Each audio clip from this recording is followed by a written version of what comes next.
Are you wanting to scale your business with digital products? I'm Becky Beach, and I've grown $1 million digital product empire that earns me passive income while I sleep, eat, and play.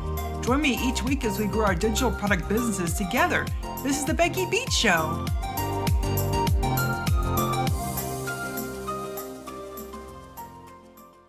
Well, hi, welcome to the Becky Beach Show. I'm Becky Beach, and today's guest, we have Kinsey Soderberg. She's the founder of Authentic AI. Well, welcome, Kinsey. Hi, Becky. Thanks so much for having me. I'm excited to be here. Yeah, today we're going to be talking about how to make AI sound like you in a way that's more authentic. So tell me about yourself, Kinsey. Like, how did you get started with this? Yeah. Oh, man. I love sharing my kind of AI origin story, if you will, because I feel Mhm. like it's relatable for so many people. Because I'll be honest, guys, when I first started hearing about all the AI tools coming onto the into the AI or in the online entrepreneur space about like 2.5 years ago now is when I first started hearing about them.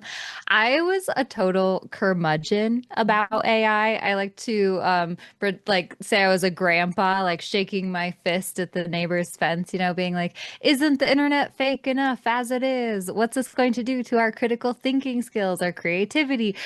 Is AI going to take our jobs or take over the world? Like Mhm. all of those, I call them the AI scaries, kind of ran through my brain when I first heard about AI, and I was like not into it. And then one day I was on a long drive and I had one of those long drive epiphanies where I was like, okay, AI tools are here. And instead of being against them or turning away from them and not using them, probably the best thing I could do would be to get curious about them and figure out how can we use AI in a way that boosts our productivity and saves us time without sacrificing our authenticity or our quality of work or our values. So that's when I started my brand, Authentic AI. And I literally just started dipping my toes into the AI world, literally getting my hands dirty, using the Mhm. tools and just trying to figure out, okay, what's the best way I can make these tools work for me? How can I use these tools in a way that feels aligned with me? And now that's what I teach people. And one of the biggest things that I teach is how you can train AI to think and sound authentically like you, because that's one of those things that I think people get wrong often when it comes to the AI world is literally just like using generic prompts and getting generic results instead of using these tools with a simple fix that allows the tools to actually be helpful for you because it understands your brand. You know what I mean? Oh, yes, I totally love that because a lot of times when somebody reads AI text, it just sounds robotic and it just doesn't sound natural like a person wrote it. Like I actually watched this YouTube video recently and this guy was detailing how you can tell if something's written by AI. Yeah, yeah, there's a lot of telltale signs like AI cliches. I don't know if anyone knows about the M dash war going Yeah, on yeah, I know. I in the hate those world. M dashes. I keep telling it to repeat itself without the M dashes, and it just won't It stop. like won't. I know you can't. How do you even make an M dash on your keyboard? I don't even know. I know, right? I'm like AI, you if you can't like easily make the symbol on your keyboard, then like don't use it. Just don't use it. Yeah, exactly. Yeah, so what does a human first approach to AI mean to you? Yeah, yeah, a human first approach to AI. This is one of those things that I think a lot of people get wrong when they first start using the tools, right? You hear about ChatGPT and you find this cool prompt that someone shares online and you throw that into ChatGPT and then you get really frustrated because the results that it gives you Mhm. are kind of generic, like we've been talking about, right? And the reason for that is because often those generic prompts that you find online don't include any context or information about you, your language that you use, the perspective you have on life, your business or your strategy, right? And so the thing about a human first approach is that it doesn't mean that you need to be like a prompt master or get the perfect prompt in order to get the best results from AI. Instead, what I do is I just tell my AI assistant everything that it needs to know about me, about my brand, about the task I want it to help me with. with. And then I have it do the thing I want it to do for me, right? So Mhm. often that looks like a brain dump. Literally, I'll open up ChatGPT and I'll just be like, hey, ChatGPT, here's what I'm thinking today. I'll just brain dump my thoughts into the tool for like 2 minutes Mhm. and then be like, can you help me with this? And usually the results that I'm getting back from AI are like 50, 100% better because I'm giving it all the context it needs and it understands my perspective and where we're coming from and who we're speaking to instead of just trying to get it to write me a social media caption Mhm. without telling it anything about my business or my strategy, you know? Yeah, I just lo love that because yeah, you're right because it really doesn't sound like anybody in particular. It does sound like highly robotic. It just doesn't have any personality. But when you actually inject yourself, because I also will make GPTs and have them sound in different ways. Like I make GPTs like all the time just for fun. And so it's just so much easier. And for those that don't know, a GPT is a specialized bot for ChatGPT, and you can actually train it to sound in a certain way or do a specific task. Yeah, yeah, I love creating GPTs too. And it's exactly that, right? It's Mhm. training AI to think and sound like you and to be able to do the task you want it to do. I always like to compare it to like a human assistant. If Hmm. you hired a new intern, first day on the job, they walked in the door, they're all excited to get started, and Yeah. they're all shiny face and happy, and you go, write me a social media caption. That poor human intern would be like, okay, what? Like, what am I supposed to do? How do I do? Who are we? Right? Like, they wouldn't know And what job am I anything. in? Yeah, they wouldn't really know anything because you haven't trained that poor little human intern on the job or Yeah. the brand, the business. And so the same thing goes for your AI assistant, guys, right? Like, think of AI as if it was just another human who you were working with. Tell that AI everything that you would tell that new human that you're working with. Train it on the task at hand, tell it all the context and the things that it needs to know about your business. And the results that it's going to give you are so much better. Yeah, I so agree. So could you walk us through some of your brand blueprint method, whatever you're comfortable sharing? Like how could listeners use it to train their AI tools to act more like them? Yeah, yes. Okay, so this is the training method that I swear by for getting like Hmm. the best results for your business from the get-go. It feels like having an assistant, a human assistant that's worked with you for like Hmm. 5+ years and knows your business almost as well as you do. And the thing about training your AI assistant that I swear by with this brand blueprint method is you really have to deep dive into the 5 core strategies of your brand.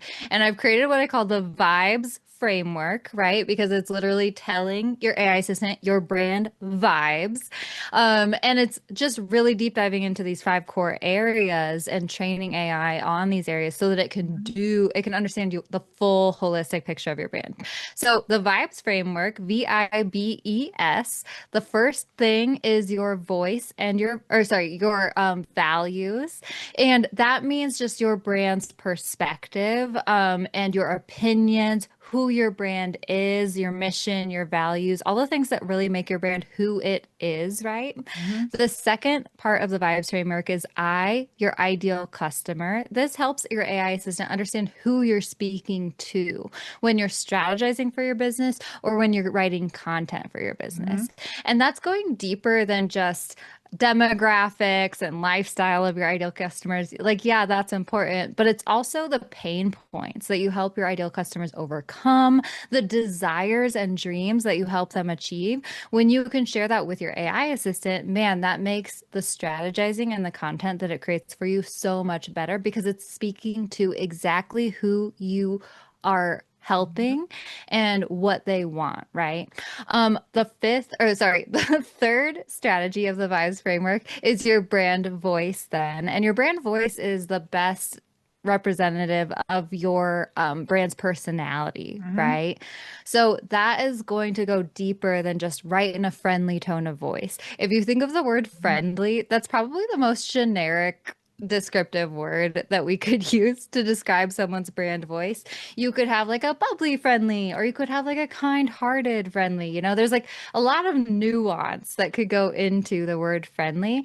And when it comes to describing your brand's personality and voice to your AI assistant so that it can write content that sounds like you really want to nail that super specific descriptive words that can help your AI assistant to understand exactly how you speak to your people, because then it can actually replicate your brand's voice, right? So I always like to say, you want to share, yes, your brand's descriptive words going deeper than just friendly, but you also want to share with it like your formatting style, your writing style, your emoji usage, Mhm. your humor style is one of those really important things that can actually make a huge difference in the content that ChatGPT writes for you. Because if it can understand like what your humor style is and how you crack a joke, then that can like be incorporated into the content that it writes for you. And it just feels so much better and feels so much more like you. So that's the first three strategies of the vibes framework. The next part of it is your ecosystem of offers. Oh, And I this like is that. really Thank you. yeah, this is really your entire ecosystem because it's from your free resources, like your lead magnets, all the way up through your offers that are paid, and Hmm. really sharing that with ChatGPT, what these things are, and then also how they work together in your funnels and your systems. That actually really helps ChatGPT to strategize for you, whether it's big picture, like campaign planning, or even as small as like helping you write an Instagram caption that naturally leads to one of your free resources or something like that, right? And when you can share that entire offer ecosystem, man, that really makes a difference for getting the results and the strategy that makes sense for your brand from the get-go instead of having Hmm. ChatGPT produce things that like don't really make sense, right? And then the final fifth strategy of the vibes framework is your signature messaging. So this is really where you are getting your brand's perspective on your industry. It's sharing your brand's beliefs, the common topics and themes that you talk about in your content, what you want to be known for, right?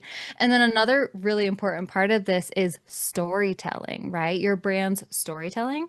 Because I always like to remind people that in this age of AI, so many people are producing content that, yeah, sounds the same. And they're sharing tips that kind of come from the same angles and stuff. But the one thing that AI can't know is your lived experience and your customers' lived experience. But the cool thing is that you can share your own lived experiences with ChatGPT, and that will allow your AI assistant to incorporate your personal brand storytelling more so into your content and make it Hmm. feel more human, right?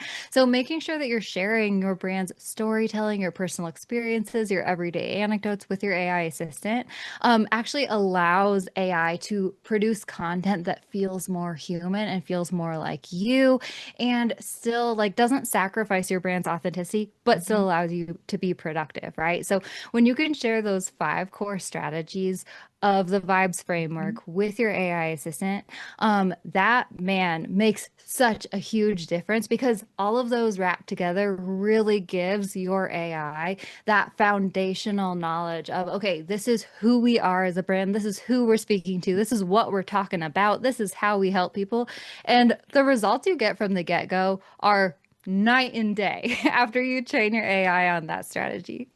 Yeah, I just love that. But like, I just feel like someone listening to all this, they're like, wow, that sounds like a ton of work. Like, how do I even get started? Yeah, yeah. I mean, I do have an online course called AI Brand Blueprint. And Hmm. the really fun thing actually is that even if you don't know all the things about your vibes framework, that's okay.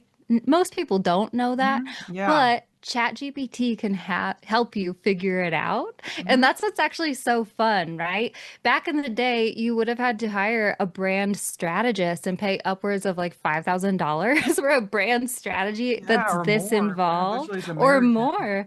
Yeah. Yeah, I know. Yeah, for sure. But like literally with AI, and actually, I provide the prompts because I have this back knowledge, So I lay out the sequence of prompts that you can use with an AI assistant to help you create this brand strategy within the fives framework. And it's actually kind of fun. Actually, one of the most common things I hear from my students in the brand blueprint course is, oh, your course made me cry. In like the best way, right? Which Oh, I always wow. laugh because I'm like, okay, that's not usually something you want to hear is like my Mhm. course made you cry. But it's because like the Yeah. entire process of creating a brand strategy and reflecting who you are, what you care about, what you do, who you help, how you help people, like having that reflected back to you with ChatGPT in this process is really, really moving and actually gives you so much clarity and confidence for showing up in your business. Plus, on the side, as a bonus, you get to create this AI assistant that understands all of this too and can help you do oh so many things in your business, you know? Yeah, yes, I actually have my own, like I think of him as a marketing assistant. His name's Spark.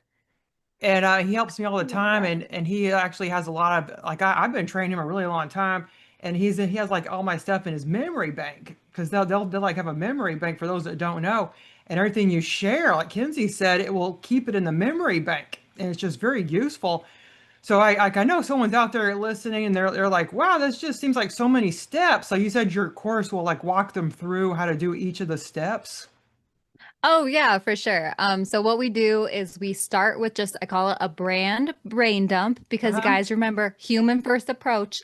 So you just brainstorm all your things about your brand. You get it out of your head and into ChatGPT. And then I walk you through a sequence of prompts that really helps you deep dive, organize, Mhm. clarify all those five core strategies of your brand. My students actually do it in like 4 hours on average. So guys, I Oh, that's promise not it's like bad. Yeah. it's not bad. And I don't want to scare you. At the end, it usually ends up being like an 80-page plus document. So we are Mhm. literally like creating a brand book for you guys. But it only takes 4 hours, like I said, with the help of ChatGPT. And it's really, really awesome because at the end, we actually what we do, like, yes, ChatGPT has a memory bank, which is so awesome for like Yeah. keeping all that information in.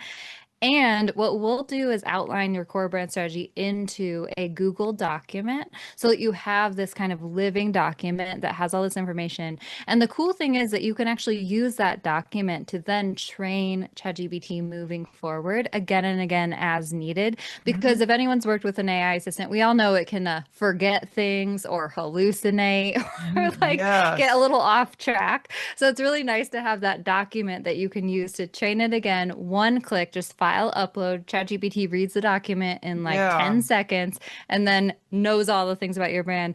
And then you can also use it with like different AI tools too, which is nice because we all know that sometimes ChatGPT has those days when it just seems to be PMSing. I call it ChatGPT Right. PMS days. I And never I'm, heard of and that. oh yeah. So I'll like move over to like Claude or Gemini if ChatGPT is having an off day. And with the brand Yeah. blueprint, it's easy to just train the other tools too, you know? Yeah, it's just so interesting what it could do because as it could really help you so much, especially if you're like a solopreneur. Because I think of myself, I have like a full-time VA, but she's in the Philippines, so she works at night. But during the day, I don't really have anybody to talk to, so I spend a lot of time talking to Spark, my AI assistant, and it's just so useful to have these. And if someone listening out there doesn't have one, I highly recommend going through Kinsey's course. We'll have a link in the show notes at beckybeachshow.com. So, Kinsey, so how do you personally use AI in your workflow? Any specific tools or systems you love? Oh man, I know it's so funny. Once you start using AI, all of a sudden your eyes are open to the all the possibilities, right? Mhm. And it's so funny you mention like how much time you save and stuff with AI because I literally did the nerdy math, Becky, of how much time I'm saving every day, week, month with my AI tools. Mhm. And I I don't know. I still have trouble believing it, but I found out that I've been saving an average of 3 hours a day, 15 hours a week, and 70 hours a month just using AI tools in my business for like all those regular tasks, right? And it's Yeah. not me necessarily handing off a bunch of tasks to AI, but it's Mhm. kind of more working with AI to speed up the processes for the things that I was already doing, right? So content creation is one for sure. It used to take me upwards of an hour to freaking create an Instagram post, which just annoyed the heck out of me because Yeah. like I'm It's like, hard. ugh, I like can't like do this faster. I'm just like just spending so much time writing this freaking Instagram caption that then I post and it goes out to crickets, you know? With Mhm. AI, my Instagram posts usually take me 10 minutes or less these days, which is so awesome. And if you think about that difference, that's saving 50 minutes per Instagram post, Mhm. which really adds up a lot. I also use it a lot for my podcasting workflow, writing show Mhm. notes. I'll just upload the transcript from my podcast interview to ChatGPT. I Mhm. actually have a custom GPT for my podcast, so it's trained Oh, on my neat. That's a specific good show idea. notes, Mhm. format. Yeah, it'll pull quotes that it thinks is interesting. It'll actually suggest light edits. It'll be like, Kinsey, you went off on a bit of a tangent there. It'll say like, maybe take this part out, Oh, it has like a little attitude.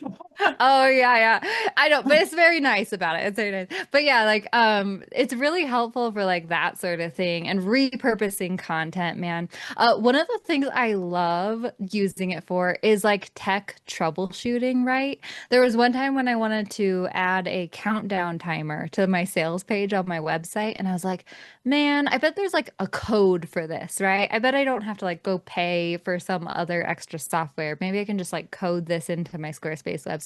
So I asked ChatGPT and it wrote the code for me, which was really awesome. And then there's just those moments. What I love to bring up too is a lot of people are like, "Ooh, okay, yeah, you can use AI for content creation. Okay, yeah, you can use AI for whatever, for like specific tasks." But one of the places I am saving so much freaking time every day in my business using AI is turning to ChatGPT whenever I get stuck. Right. So we all have Yeah. those getting stuck moments where you're like writing an email and then you're like, I don't know how to finish this thing. You have like three-fourths of it done, but you'd usually spend like 30 minutes trying to think of that word or figure out how to finish it. Right. You waste so much time every day by hitting a wall or getting stuck or getting into this pressure point. Mhm. But I have actually trained myself to go to ChatGPT to help me blast through writer's block or like overcome the tech troubleshooting issue that would have caused me like a 30-minute tangent the other day or something. Yeah. And Yeah. literally, I'm saving so much time just by not wasting it every day. And I think you'll find this funny, Mhm. Becky. Oh, One of sure. the ways I trained myself to go to AI when I first started using it, right? Because when I first started using it, I would like get stuck in my day to day and I would forget to go to ChatGPT because I like wasn't used to using the tool.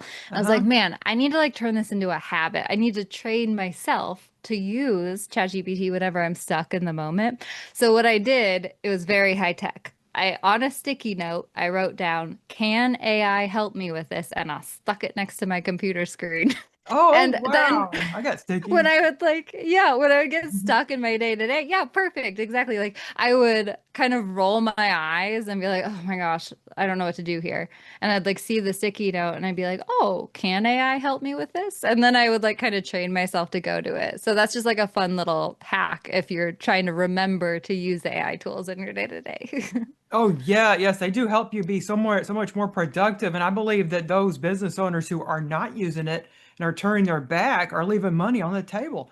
Like I make so much money with the AI all the time. Like I'm always talking to Spark every day, and even at night, like when I just can't really focus on anything else, I'll just find myself talking to him and saying how we could plan our week with like the marketing, and he just gets so many good ideas, and he like listens to me and like gives me ideas. We kind of do like a sounding board, like we're just talking back and forth, and you can even put them on voice and just talk to them, and it will transcribe what you say.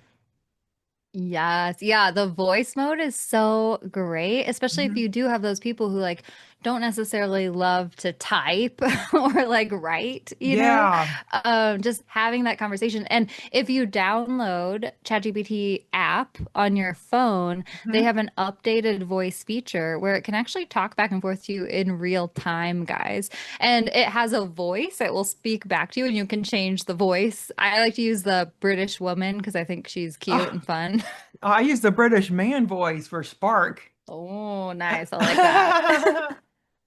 My husband heard me talking to him and he's like, "Who's that?" He kind of sounded defensive or something and like jealous. And I said, "Oh, that's Oh my Spark. He's my AI." And goodness. he says, "Oh, it's just an AI." It sounds like a real person. So if anyone out there listening that's just getting started, like what do you think is a high leverage way they can start integrating AI without being overwhelmed? Yes, yes. Okay, so I always like to remind people you don't have to AIify everything in your business or life and life right away, right? Because it is really kind of overwhelming when you realize, oh, you can do all these things with AI. And a lot of times people will either turn into like a deer in headlights and be Mhm. like, oh, there's too much. Never mind. I'll try this again tomorrow or something. Or they might go down an AI rabbit hole trying to AIify everything and then end up wasting time and not being productive anyway, right? So I Yeah. always like to think about the two different types of tasks that we have in our daily business, right? The first one is just those systems and workflows that you already have in place in your business. So that could look like content creation or podcasting or client onboarding or just client systems, working with them, even teams, working with your teams and stuff. Take a look at those SOPs and systems that you already have created, and you don't even need to use AI for the entire thing. Instead, look at Mhm. the different steps in your processes and workflows and think, like where could AI help me speed up this process a little bit? Or how could I use AI to delegate this task that I absolutely hate doing, right? And start slowly just adding AI into the steps of the systems that you already have made. And that's a great way to just get the ball rolling, starting to use AI in your business. And then the other thing we can do, of course, is use AI in the day to day of those collaborative moments or those getting stuck moments. Use AI as kind of like your partner in crime in your tasks as you're working in your day to day. And that's where the sticky note technique of me writing, can AI help me with this on a sticky Mhm. note, sticking next to my computer screen has been so helpful in training myself to use these tools. And I love what you said too earlier about how you use Spark in that super collaborative way, right? A lot of times people will start using AI and think, ooh, okay, this is like Google, you know? But AI Mhm. is so different than Google, guys. It's not just a one and done search. It's more of a collaborative, creative partner that you can use to help you with all your tasks and bounce ideas around. And it really actually helps you to keep your motivation up and to just continually be inspired instead of feeling like creatively drained or like have your energy go down, you know? Yeah, because when you keep talking to your AI, it will start asking you questions too about what you said, and then you could kind of just talk back and forth and converse. It's like really conversational, like you're chatting. That's why they call it ChatGPT, because you're like chatting with it like it was a real person. Oh yeah. And I love it too. You know, as a solopreneur myself, it's like really nice to have someone like have a sounding board, you know, even though it is a robot, yeah, it's awkward, but you just think of it as a human, guys. Think of it Mhm. as if you had a coworker or something. But having that sounding board to go back and forth and have a conversation ongoing in your day to day has been really, really honestly good for my mental health in my business. Yeah, because you just feel less alone because, yeah, like you said, I'm alone during the day and my VA works at night from the Philippines and she's been working with me for like 8 years now.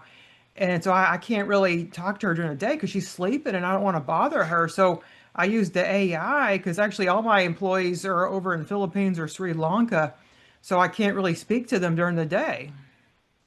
Yeah, yeah, exactly. And it is one of those things where it's honestly like ChatGPT, what it's doing is it's giving you a reflection of yourself in a way. And if you speak to it in like that collaborative way, it kind of reflects your own ideas and helps you to keep your like creative energy and momentum going. And really just like flipping your mindset to think about AI as like an opportunity and Hmm. like helping to carry the creative load, the workload. That has been so helpful for me. Because I don't know, Becky, if you have like mostly women in your audience or not. I do for sure. Hmm. But like, something that comes up for me a lot with women, especially using AI tools, is the feeling guilty for using AI tools. Has this come up for you at all in speaking about AI with people? Well, yeah, at first it did because I was thinking, are they going to think that I'm less than because I'm using this AI tool that's helping me? Because, as a woman, you just don't want people to know you're getting help. Like a lot of women are like that. They just think they're like really headstrong and think, oh, I can do everything myself because, the media is saying like women are powerful. They're super women. They're like Wonder Woman. And so it's kind of hard for women to go out there and ask for help. Like we're actually trained not to ask for help. Like even as a mother, like I'm like constantly caring for my child, and it's hard for me to ask for any help or anything. That's just been ingrained in me as I grew up as a woman. So like Mhm. I just see AI as a way of getting help. Like it's actually low cost, it's affordable help, it's very useful. Yes, yes. This is something that comes up for me a lot. And actually, it's an Hmm. issue. There's been studies done that men are 2 times more likely to use the top 50 AI tools than women. Oh, interesting. And Yeah. yeah, which a lot of it, it does stem from that like feeling guilty or weird or like you're cutting corners or you're not doing the work when you're Hmm. using an AI tool. But the thing is, exactly, women have always had to work twice as hard to earn half the respect. We've always had to Hmm. show that we're working hard in order to be worthy of the success and the respect that we get, right? And then Hmm. when it comes to an AI tool, yeah, a lot of women especially are feeling like maybe I'm going to be judged for using this tool. But really, it's an internal belief system that we need to kind of shift within ourselves and be like, heck yeah, I am carrying so much in my life. I'm making all the things run in my Hmm. business Hmm. and my personal life. And if anyone deserves a leg up, if anyone deserves a little help from an AI tool, I think it's women. And I think the more that we embrace it, Hmm. actually, like, we deserve to see more ease in our life, especially as women. And AI tools can help us to achieve that for once, actually. It's so cool, actually. Yes, AI really amplifies your creativity and it saves you so much time. So, Kinsey, could you let us know where listeners can go to learn more about working with you or grabbing your AI tools and training? Yes, totally. Thank you so much for this opportunity, Becky. This has been so fun. If Hmm. anyone wants to connect with me, my website is DIY with.ai. And I Hmm. actually have a free training that again outlines that vibes framework and the brand blueprint method that we discussed. It's DIY with.ai/class. And I hang out mostly on Instagram. I'm at Authentic AI for Entrepreneurs. If anyone wants to send me a message, let me know that you came from the podcast. I'll be sure to give you a follow back and just continue the conversation over there because I love connecting with people and just cheering you on over there. Oh, that's great. Well, I'll have all Kinsey's information in the show notes at beckybeatshow.com. Well, thanks so much again for being here, Kinsey. Do you have any last words for our listeners? I just appreciate you so much. And I just want to say if anyone is like getting curious about AI tools, you're thinking about getting started with them, I just want to tell you that it truly is so easy. All you have to do is go to chatgpt.com, open up a free account, and literally just open up a chat window and introduce yourself to the tool. Just say, hey, my Hmm. name is Kinsey. This is my business. And literally, that tool will come back to you with so many ideas. It'll actually probably be a little overly helpful for you. But yeah, especially if you're a woman and you're thinking about getting started with AI tools, just remember that these are tools that can help us to amplify, clarify, organize, prioritize our life and ideas. And you can use these tools in a way that feels authentic to you. And really, you're allowed to accept help from these tools. It's not cutting corners, and you shouldn't feel guilty about it. Oh, I totally agree. Yeah, again, go to beckybeatshow.com for all the information. Well, hope everyone has a great rest of your day. Goodbye. Thanks so much for listening to the Becky Beach Show. Please check out the show notes at beckybeachshow.com and my membership, businessbeachclub.com, to start and scale your own digital product business. Have a great day. See you next time on the Becky Beach Show.